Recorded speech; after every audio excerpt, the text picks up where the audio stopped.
हाँ जी, स्वागत करते हैं स्टडी फाइटर्स ते टारगेट पीएस टैट पोलीटिकल ਇਹਦੀਆਂ ਆਪਾਂ ਨੇ ਸਾਰੀਆਂ ਕਲਾਸਾਂ ਕਵਰ ਕਰ ਲਈਆਂ। ਸਿਰਫ 2 ਕਲਾਸਿਸ ਰਹਿ ਗਈਆਂ ਨੇ ਤੇ ਇਹਨਾਂ ਨੂੰ ਅੱਜ ਆਪਾਂ ਕਵਰ ਕਰ ਲਾਂਗੇ।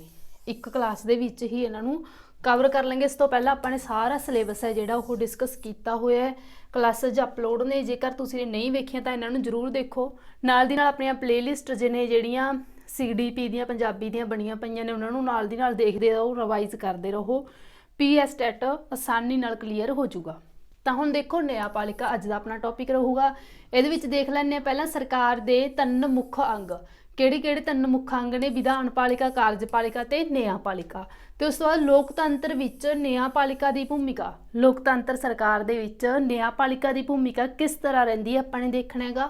न्यायपालिका की कि विशेष महत्ता हैगी काहदे विच, लोकतंत्र सरकार दे विच। इसनूं संविधान की रख्यक पहरेदार, मतलब कि संविधान की रख्यक ते लोकतंत्र की पहरेदार ते उस तो बाद सुतंत्रता की समर्थक मन्निया जाता है।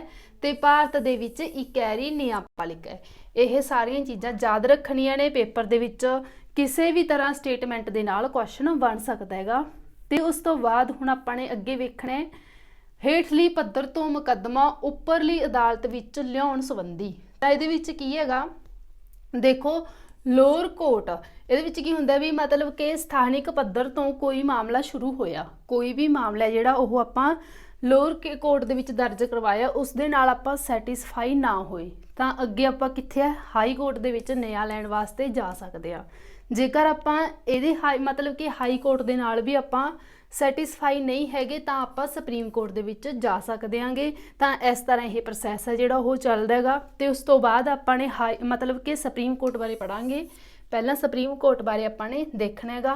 तां इहदे विच देखो उद्घाटन कदों कीता गया, 26 जनवरी 1950 नूं तां की होया सी, संविधान लागू होया सी। तां उस तो 2 दिन बाद सुप्रीम कोर्ट का उद्घाटन किया गया, मतलब कि 28 जनवरी 1950। तो उस तो पहला जेडे ये मतलब कि न्याय हुंदा सी ओह 1935 वाले एक्ट के अधीन संघी सरकार के अधीन हुंदा सीगा। ते जिहड़ा मतलब कि सुप्रीम कोर्ट है यह की हैगा नागरिकों के अधिकारां की सुरक्षा वास्ते है, तो कानूनां के तहत की करदा है विवादां दा निपटारा करन वास्ते है, ते देश दे विच लोकतंत्र नूं कायम रखण वास्ते यह सुप्रीम कोर्ट की भूमिका है। तो उस तो बाद हुण आपां सुप्रीम कोर्ट के जिहड़े इंपोर्टेंट आर्टिकल ने वह डिस्कस करने नेगे। तो हुण देखो ये आर्टिकल ने जिहड़े 124 तो लैके 147 तक ने, पर यह सारे आपां ने नहीं पढ़ने, सिर्फ जिहड़े इंपोर्टेंट ने जिथों क्वेश्चन बन सकता उही पढ़ांगे। तो देखो सब तो पहला की है 124 आर्टिकल दे विच की है सुप्रीम कोर्ट का एक मुख्य जज होऊगा ते नाल 33 जज होर होणगे, टोटल किन्ने बनगे 34। तो उस तो बाद अगे 124 का 2, 124 का 2 की कहते मुख्य जज की नियुक्ति किस द्वारा की जाती है, राष्ट्रपति द्वारा की जाती है। इत्थों बिल्कुल इस तरह क्वेश्चन बन सकता है, सुप्रीम कोर्ट के मुख्य जज की नियुक्ति किस द्वारा की जाती है, राष्ट्रपति द्वारा। सिंपल क्वेश्चन इदा बनूगा, पर जेकर उन्होंने थोड़ा जिहा इनू मोल्ड करना हो तो वह एक करूगा कि सुप्रीम कोर्ट के मुख्य जज की नियुक्ति राष्ट्रपति द्वारा किस आर्टिकल के अधीन की जा सकती है। जेकर उन्हें आर्टिकल पूछना होया तो अपना आंसर की आ जाऊगा 124 का 2। तो उस तो बाद आर्टिकल 125 का 3 दे विच की है मुख्य जज दियां योग्यतावां ने। तो 124 का 4 की कहते मुख्य जज नूं हटाउणा, 125 की कहते मुख्य जज दे वेतन। हुण देखो सुप्रीम कोर्ट का जिहड़ा मुख्य जज होगा इहदे वेतन भत्ते कित्थों दित्ते जाणगे, संसद द्वारा, संसद निर्धारित करती है। तो उस तो बाद 126 आर्टिकल दे विच कार्यवाहक जज भी होना चाहिए है, तो 127 दे विच अडहोक जज भी होना चाहिए। यह सुप्रीम कोर्ट का जज है जिहड़ा ओह नियुक्त करूगा राष्ट्रपति तो आग्ञा लैके, होगा कि यह हाई कोर्ट का जज होगा। तो उस तो बाद अगे देख लैंदे आ आर्टिकल 128 ये की है सुप्रीम कोर्ट के जिहड़े रिटायर्ड जज ने उन्होंने नियुक्ति। तो उस तो बाद अगे 29 दे विच 129 दे विच रिकॉर्ड रखना, 131 दे विच सीधी मामलों की सुनवाई सुप्रीम कोर्ट के की जाती है, जिहड़े मामले सीधे सुप्रीम कोर्ट के पेश किए जाते हैं।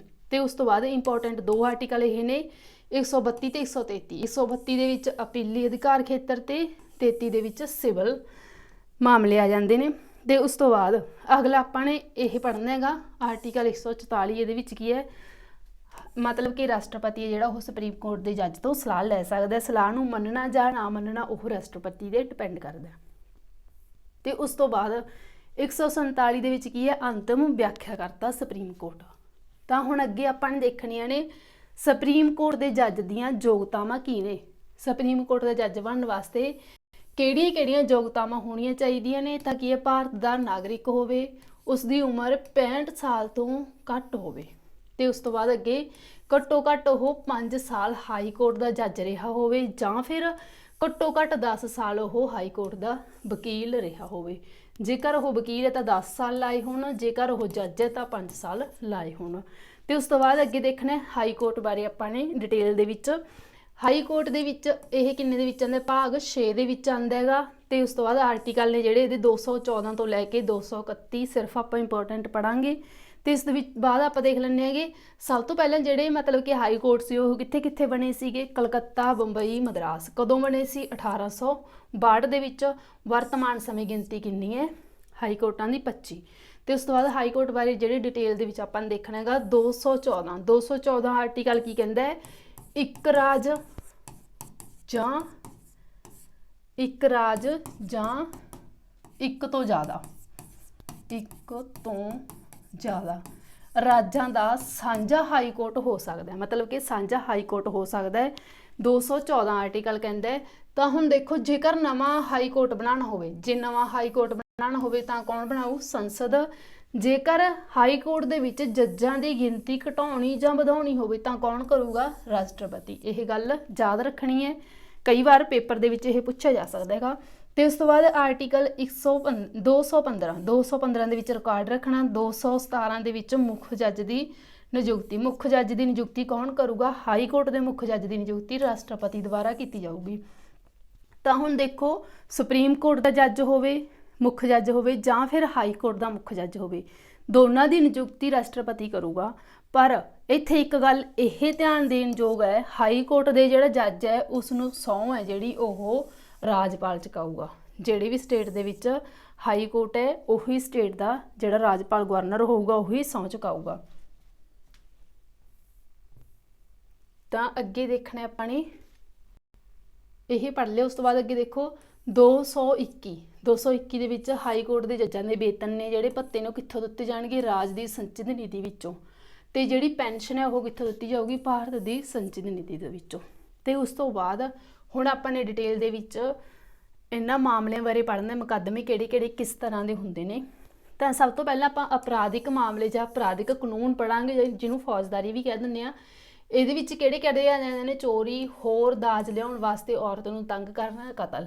3 ਤਰ੍ਹਾਂ ਦੇ ਇਹ ਮਾਮਲੇ ਨੇ ਜਿਹੜੇ ਉਹ ਅਪਰਾਧਿਕ ਮਾਮਲੇ ਨੇ। ਤੇ ਇਹਦੇ ਵਿੱਚ ਜਿਹੜੇ ਨੇ ਅਪਰਾਧ ਕੀਤਾ ਜਿਸ ਵਿਅਕਤੀ ਨੇ ਤਾਂ ਉਸ ਵਾਸਤੇ ਕੁਝ ਸਹੂਲਤਾਂ ਵੀ ਨੇ, ਮੌਲਿਕ ਅਧਿਕਾਰ ਵੀ ਨੇ ਆਰਟੀਕਲ 22 ਦੇ ਅਧੀਨ। ਤੇ ਉਸ ਤੋਂ ਬਾਅਦ ਅੱਗੇ ਦੇਖਣਾ ਹੈ ਅਪਰਾਧ ਜਿਸ ਵਿਅਕਤੀ ਨੇ ਉਸ ਨੂੰ ਮਤਲਬ ਕਿ ਅਪਰਾਧੀ ਨੂੰ ਗ੍ਰਿਫਤਾਰੀ ਦੇ ਸਮੇਂ ਸੂਚਿਤ ਕਰਨਾ ਜ਼ਰੂਰੀ ਹੈ। ਤੇ ਉਸ ਤੋਂ ਬਾਅਦ 24 ਘੰਟੇ ਦੇ ਅੰਦਰ ਉਸ ਨੂੰ ਕਿਸੇ ਵੀ ਅਦਾਲਤ ਦੇ ਵਿੱਚ ਪੇਸ਼ ਕੀਤਾ ਜਾਵੇ। ਫਿਰ ਉਸ ਤੋਂ ਬਾਅਦ ਗ੍ਰਿਫਤਾਰ ਕੀਤੇ ਵਿਅਕਤੀ ਨਾਲ ਦੁਰਵਿਵਹਾਰ ਨਾ ਕੀਤਾ ਜਾਵੇ। ਮਤਲਬ ਕਿ ਜੋ ਸਜ਼ਾ ਹੋਊਗੀ ਉਹਨੂੰ ਕੋਰਟ ਹੀ ਸੁਣਾਊਗਾ, ਕੋਈ ਪੁਲਿਸ ਕਰਮਚਾਰੀ ਆਪਣੇ ਮੁਤਾਬਿਕ ਸਜ਼ਾ ਨਹੀਂ ਦੇ ਸਕਦਾ। ਆਰਟੀਕਲ 22 ਦੇ ਵਿੱਚ ਇਹ ਸਾਰੀਆਂ ਸ਼ਰਤਾਂ ਨੇ ਜਿਹੜੀਆਂ ਉਹ ਲਿਖੀਆਂ ਹੋਈਆਂ ਨੇ। ਪੁਲਿਸ ਹਿਰਾਸਤ ਵਿੱਚ ਕੀਤੇ ਜਿੰਨੇ ਵੀ ਮਤਲਬ ਕਿ ਅਪਰਾਧੀ ਨੇ ਉਹਨਾਂ ਦੇ ਬਿਆਨ ਨੂੰ ਦੋਸ਼ੀ ਦੇ ਖਿਲਾਫ ਸਬੂਤ ਵਜੋਂ ਨਹੀਂ ਵਰਤ ਸਕਦੀ। ਉਸ ਤੋਂ ਬਾਅਦ ਅੱਗੇ ਹੈਗਾ 15 ਸਾਲ ਤੋਂ ਘੱਟ ਉਮਰ ਦੇ ਲੜਕੇ ਹੋਣ ਜਾਂ ਔਰਤਾਂ ਹੋਣ ਉਹਨਾਂ ਨੂੰ ਸਿਰਫ ਪੁੱਛਗਿੱਛ ਲਈ ਥਾਣੇ ਦੇ ਵਿੱਚ ਨਹੀਂ ਬੁਲਾਇਆ ਜਾ ਸਕਦਾ।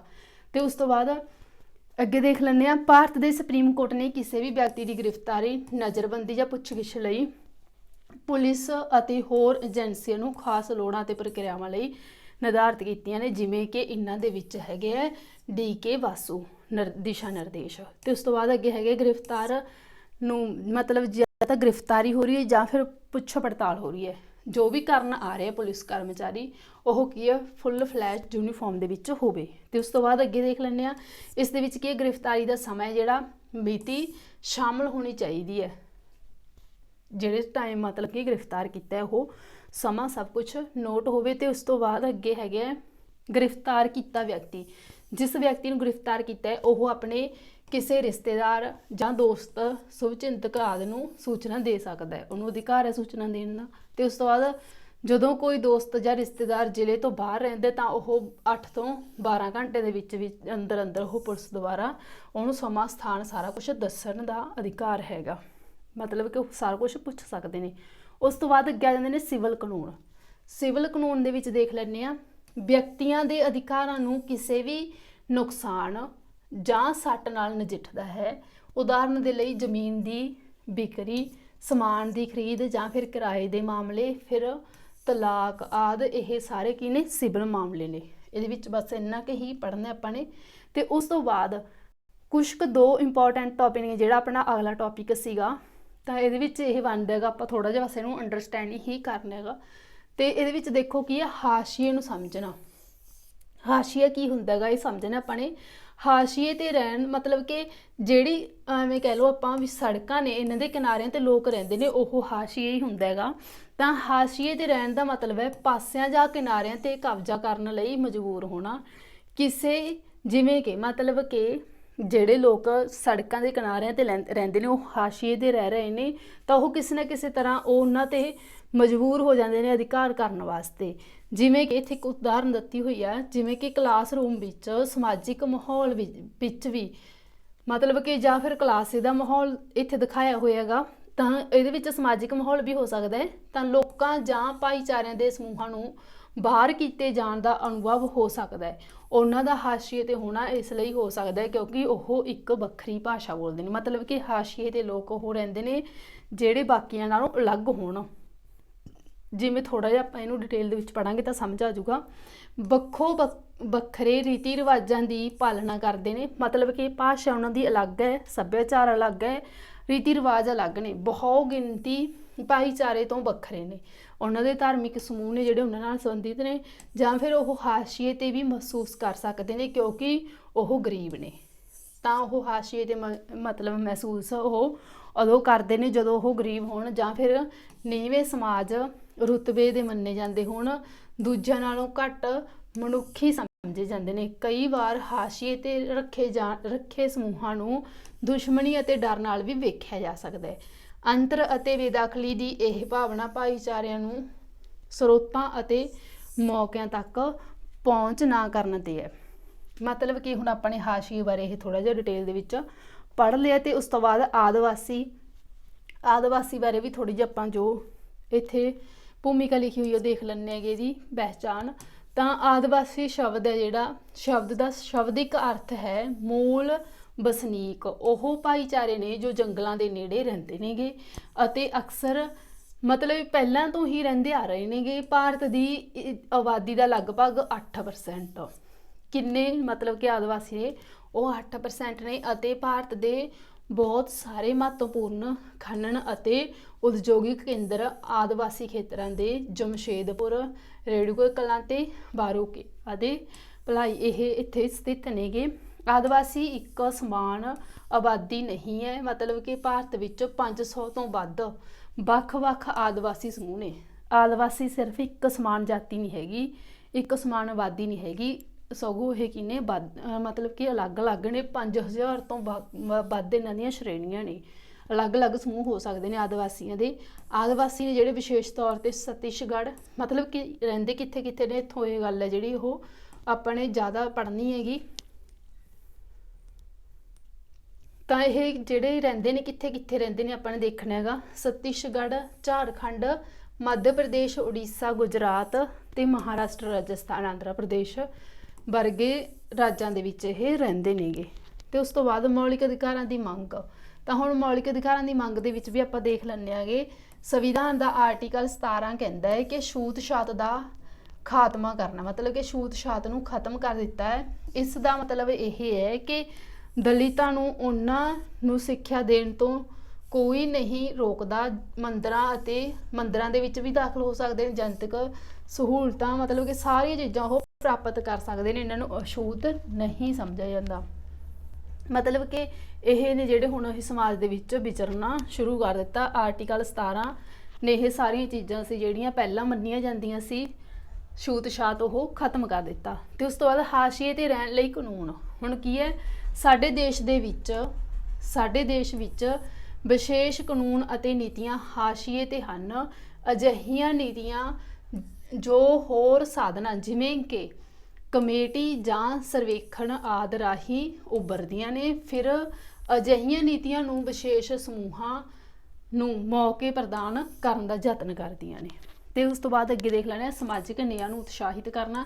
ਸੰਵਿਧਾਨ ਨੂੰ ਲਾਗੂ ਕਰਨ ਦੇ ਆਪਣੇ ਯਤਨਾਂ ਦੇ ਹਿੱਸੇ ਵਜੋਂ ਰਾਜ ਅਤੇ ਕੇਂਦਰ ਸਰਕਾਰਾਂ ਨੇ ਵਿਸ਼ੇਸ਼ ਕਬਾਇਲੀ ਖੇਤਰਾਂ ਜਾਂ ਦਲਿਤ ਆਬਾਦੀ ਵਾਲੇ ਖੇਤਰਾਂ ਵਿੱਚ ਲਾਗੂ ਕਰਨਾ। ਮਤਲਬ ਕਿ ਜਿਹੜੇ ਇਹ ਅਧਿਕਾਰ ਨੇ ਸਮਾਜਿਕ ਨਿਆਂ ਵਾਲੇ, ਇਹਨਾਂ ਨੂੰ ਦਲਿਤ ਖੇਤਰਾਂ ਦੇ ਵਿੱਚ ਜ਼ਿਆਦਾ ਲਾਗੂ ਕੀਤਾ ਜਾਵੇ। ਉਦਾਹਰਨ ਲਈ ਸਰਕਾਰ ਦਲਿਤ ਭਾਈਚਾਰੇ ਦੇ ਲਈ ਵਿਦਿਆਰਥੀਆਂ ਲਈ ਮੁਫਤ ਸਿੱਖਿਆ ਸਬਸਿਡੀ ਇਹ ਸਾਰੀਆਂ ਪ੍ਰੋਵਾਈਡ ਕਰਾ ਰਹੀ ਹੈ ਤਾਂ ਕਿ ਉਹ ਹੋਸਟਲ ਦੇ ਵਿੱਚ ਰਹਿ ਕੇ ਪੜ੍ਹ ਸਕਣ।